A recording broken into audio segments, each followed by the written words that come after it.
Bonjour, bienvenue sur Lueur, c'est Alban qui vous parle. Aujourd'hui, nous allons voir combien il est difficile de savoir à quel moment la conscience commence. À partir de quelle forme de vie, de quel degré de complexité. Car les plantes semblent pourvues de sens aussi complexes que les nôtres, et de sens que nous n'avons même pas. Elles semblent également pouvoir prendre des décisions et laissent supposer l'existence d'une vie intérieure. Ou pour le dire autrement, les plantes semblent pouvoir ressentir et prévoir en adaptant leur comportement à des situations nouvelles ou au contraire en s'adaptant à des situations répétitives. Doit-on avoir un cerveau pour réfléchir? Et avant d'approfondir cette question, rappelons-nous que les plantes composent 99% de la biomasse sur Terre. Les humains et tous les autres animaux réunis, le pourcent restant. Écoutons ce que Charles et Francis Darwin, père et fils, disaient à propos de l'intelligence des plantes dans leur ouvrage The Power of Movement in Plants. Je cite: « Il n'est guère exagéré de dire que l'extrémité du radicule, ainsi doté, ayant le pouvoir de diriger le mouvement des parties adjacentes, agit comme le cerveau d'un organisme animal élémentaire. » Fin de citation. De plus en plus de biologistes s'emparent de la question de la conscience des plantes et de nombreux articles scientifiques peuvent être trouvés à ce propos.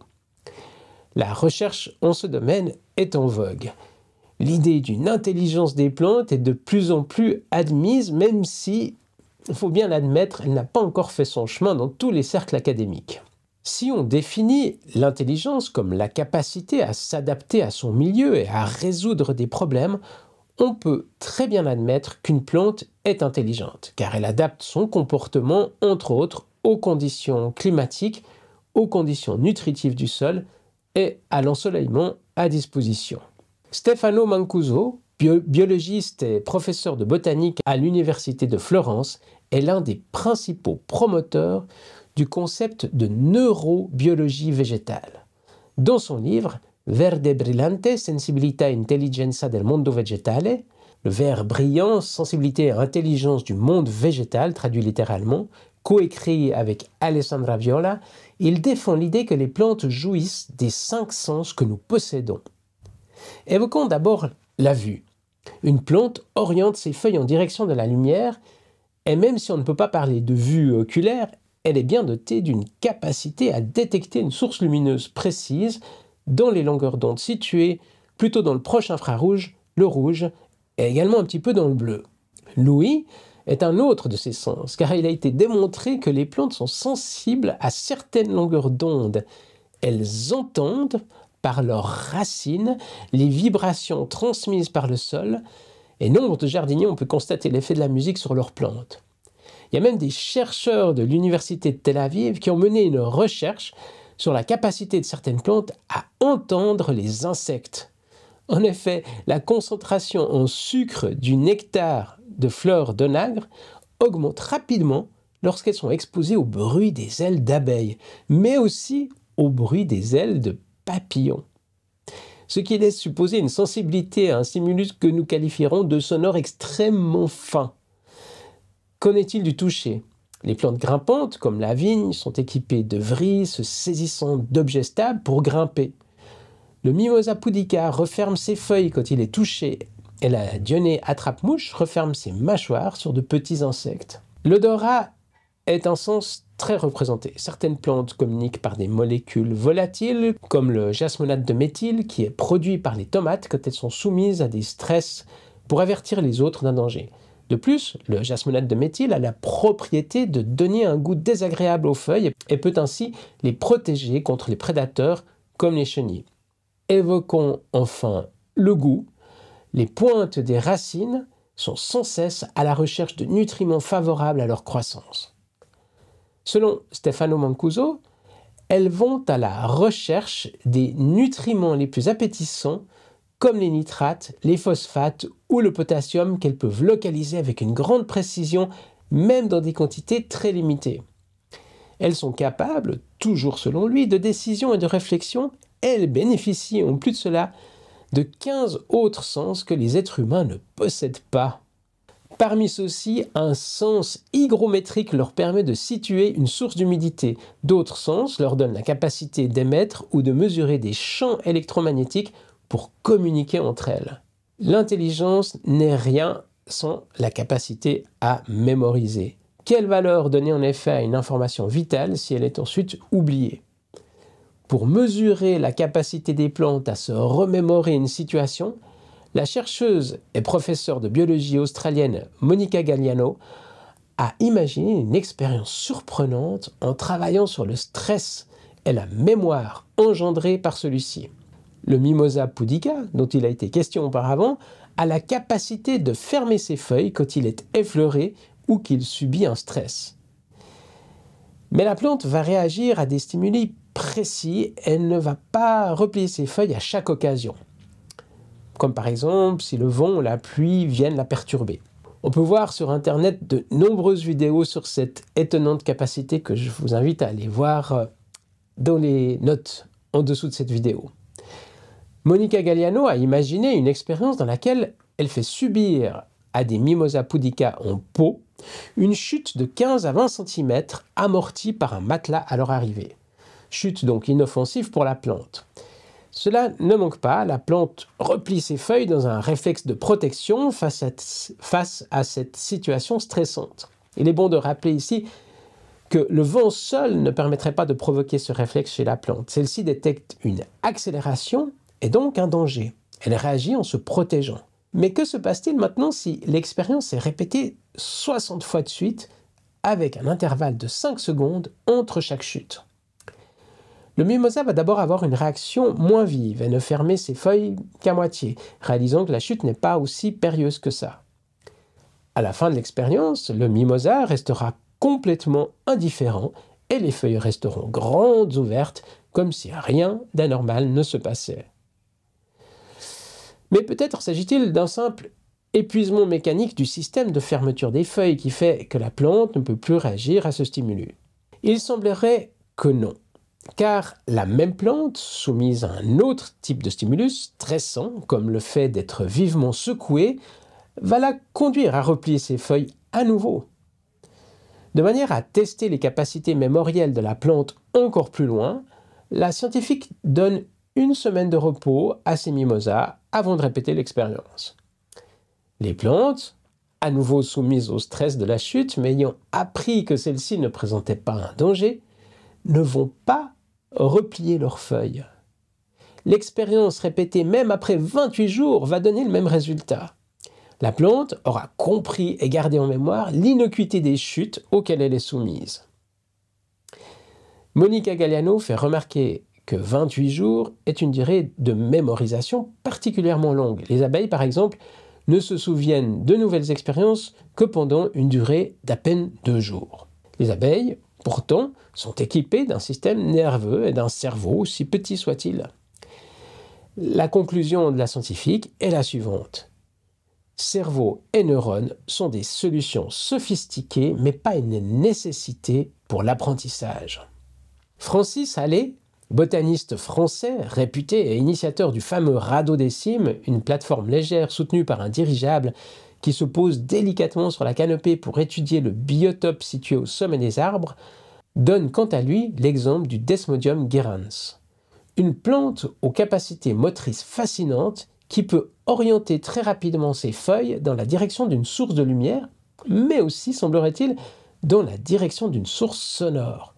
Francis Hallé soutient que la plante, soumise à un entraînement régulier en la faisant danser tous les jours, va améliorer ses capacités motrices jusqu'à devenir une ballerine expérimentée. Il y aurait donc chez cette plante une capacité à la mémorisation, car qu'est-ce qu'un entraînement sinon la capacité d'améliorer une performance par la mémoire? Les scientifiques ne comprennent pas encore très bien où et comment l'information est stockée et de quelle manière, car même sans neurones et a fortiori sans cerveau, les plantes sont capables de mémoriser des informations. Mais ce qui est le plus étonnant, peut-être, est cette capacité que nous, êtres humains, avons à déprécier ces comportements en les qualifiant de purement mécaniques. Les réactions de certains membres de la communauté scientifique à l'évocation de la possible intelligence des plantes reflètent une forme de rejet assez violent de tout ce qui pourrait faire sombrer la science dans l'obscurantisme le plus crasse ou dans les croyances les plus éculées. Le journaliste Michael Pollan du New Yorker décrit comment les résultats de Monica Galliano sont rejetés de manière parfois violente par les autres chercheurs à qui elle a pu soumettre ses travaux. Il m'est arrivé, dans le cadre de mon travail de journaliste scientifique, d'aborder la question de l'intelligence des plantes avec les biologistes que j'ai pu rencontrer. Les réponses sont souvent empreintes d'embarras et la réplique que j'entends la plupart du temps est qu'il faut se garder de faire de l'anthropomorphisme. Il ne faut pas croire que ce que les autres êtres vivants ressentent puisse être comparable aux sentiments et expériences que nous, humains, ressentons. Peut-être bien, mais nous pouvons aussi nous poser la question de l'anthropo-exclusivisme, qui voudrait que nous soyons tellement exceptionnels que rien ne puisse s'approcher de notre propre ressenti. Dans un sens comme dans l'autre, nous n'avons pas plus d'indication de la direction à prendre entre ces deux extrêmes. Pourtant, c'est toujours la menace de l'anthropomorphisme qui est brandie. Descartes estimait que prêter une conscience aux animaux était une sorte d'enfantillage. Sa théorie de l'animal-machine a ensuite été surinterprétée par des auteurs comme Nicolas Malebranche, qui supposaient que les animaux ne pouvaient pas connaître la souffrance ou la douleur. Cette mécanisation du vivant était nécessaire pour laisser place à la pensée scientifique naissante, qui devait, pour survivre, s'émanciper de la surveillance du clergé. Elle ne pouvait donc pas prêter une âme aux animaux, car leur prêter une âme, c'était contredire l'Église, et contredire l'Église, c'était interdire la recherche scientifique ou philosophique non religieuse. Que nous le voulions ou non, nous sommes encore sous l'influence de cette pensée dualiste qui se sent contrainte de voir cette dichotomie corps-esprit dans tout ce qu'elle touche. En remplaçant le mot désuet d'âme par celui plus récent de conscience, on comprend que les limitations religieuses de l'époque ne permettaient pas de prêter une âme aux animaux, comme nous avons également de la peine à prêter une conscience aux plantes, malgré toutes les connaissances qui semblent nous indiquer le contraire. Pourtant, pour de nombreux auteurs, dont le premier et le plus célèbre, Charles Darwin, les racines représentent le système nerveux des plantes et leurs feuilles seraient l'équivalent de nos organes. Une sorte d'être inversé, tête en bas, dont le cerveau et les principaux outils de communication seraient enfouis dans le sol et le corps à l'air libre. Je ne vais pas m'étendre davantage sur les capacités extraordinaires des plantes, car les publications ne manquent pas. Et on s'écarterait un petit peu trop de notre sujet à vouloir énumérer et approfondir leurs étonnantes facultés. Je vous invite à découvrir la bibliographie foisonnante sur ce sujet, ainsi que les articles qui sont cités sous la vidéo. La question qui nous importe pour le moment est celle-ci. Peut-on imaginer des êtres dotés de tous ces sens, et également de sens que nous ne pouvons même pas imaginer, totalement dépourvus de vie intérieure? Que la multiplication de tous ces organes sensoriels pour arriver à l'épanouissement d'un être aussi complexe qu'un arbre puisse se priver du sentiment d'être au monde. Cette conclusion est presque insoutenable tant la vie des plantes paraît riche en informations variées et diverses. Informations chimiques, électriques, électromagnétiques, hygrométriques, gravitationnelles, tactiles, proprioceptives et j'en passe. On ne peut s'empêcher de penser que notre manière de voir l'humain comme l'unique porteur de conscience au milieu d'une désolation cognitive, un espace où le fait de ressentir, de découvrir et d'apprendre nous serait uniquement réservé, ainsi qu'à quelques animaux privilégiés, comme relevant d'une arrogance trop humaine. Un désir d'apparaître comme le chef-d'œuvre de l'univers, de se retrouver au centre d'un plan cosmologique. Le romancier Martin Amis, dans son roman The Information, met en scène un auteur qui tente d'écrire l'histoire de l'humiliation grandissante, qui décrit comment siècle après siècle, l'homme s'éloigne de sa position centrale dans la création. Le refus de certains scientifiques à accepter que la conscience, la mémoire ou l'intelligence puissent se développer ailleurs que chez l'humain semble être la dernière bouée à laquelle ils essaient désespérément de s'accrocher avant que le radeau de notre illusion d'unicité ne finisse par sombrer. Malgré l'avancée des sciences, malgré le fait que la science nous éloigne toujours plus du centre de la création, on dirait que l'homme ne s'est jamais débarrassé de ce désir d'être au centre du monde. Voilà, merci de m'avoir écouté jusque-là. Faites-moi vos commentaires, vos remarques et vos suggestions. Et à la prochaine vidéo. Ciao!